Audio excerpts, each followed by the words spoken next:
যুদ্ধবিরতির মাঝেও গাজার কিছু এলাকায় এখনও ইসরায়েলের হামলার ঘটনা ঘটছে। তবে আগের মতো বোমাবর্ষণ, নির্বিচার আক্রমণ ও হত্যাযজ্ঞ নেই। এমন পরিস্থিতিতে গুরুত্বপূর্ণ এক পদক্ষেপ নিয়েছে ইসলামিক ইউনিভার্সিটি অব গাজা। দীর্ঘদিন পর সরাসরি ক্লাস শুরু করেছে শিক্ষা প্রতিষ্ঠানটি। ক্লাসে ফিরতে শুরু করেছেন শিক্ষার্থীরাও। শনিবার ২৯ নভেম্বর ইসলামিক ইউনিভার্সিটি অব গাজায় সরাসরি ক্লাস শুরু হয়। ২ বছরের মধ্যে শিক্ষার্থীরা প্রথমবারের মতো বিশ্ববিদ্যালয় ক্যাম্পাসে এসে সশরীর ক্লাস করার সুযোগ পান। ২ বছর আগে বিশ্ববিদ্যালয়টির ক্যাম্পাসে ইসরায়েলি হামলার ঘটনা ঘটে। বন্ধ করে দেওয়া হয় বিদ্যুৎ সংযোগ। আর ইসরায়েলি বাহিনীর নির্বিচার হামলার মুখে বাস্তুচ্যুত হন শিক্ষক শিক্ষার্থীদের অনেকেই।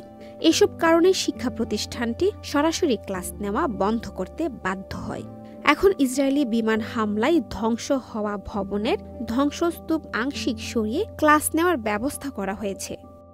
ইসলামিক ইউনিভার্সিটি অব গাজার প্রেসিডেন্ট আসাদ ইউসেফ আসাদ আল জাজিরাকে জানান, আজ ঐতিহাসিক একটি দিন। গণহত্যার ট্র্যাজেডি ও নৃশংসতাকে পেছনে ফেলে আমরা আবারও সরাসরি পাঠদানে ফিরেছি।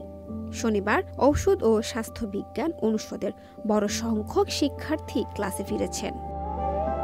বিশ্ববিদ্যালয়টির যেসব ভবন এখনও টিকে আছে সেগুলোতে এবং বিশ্ববিদ্যালয় ক্যাম্পাসের খোলা জায়গায় হাজারো বাস্তুচ্যুত ফিলিস্তিনি আশ্রয় নিয়েছেন। তাদের জন্য জরুরি ভিত্তিতে বিকল্প আবাসনের ব্যবস্থা করে দিতে সংশ্লিষ্ট কর্তৃপক্ষের কাছে আবেদন করেছেন বিশ্ববিদ্যালয়ের প্রশাসন। গাজার সরকারি গণমাধ্যম দপ্তর জানিয়েছে, ইসরায়েলের নির্বিচার হামলায় গত ২ বছরে উপত্যকা জুড়ে প্রায় ১৬৫টি শিক্ষা প্রতিষ্ঠান পুরোপুরি ধ্বংস হয়ে গেছে। আরও ৩৯২টি শিক্ষা প্রতিষ্ঠান আংশিক ক্ষতিগ্রস্ত হয়েছে। নুসরাত সুইলি, চ্যানেল আই।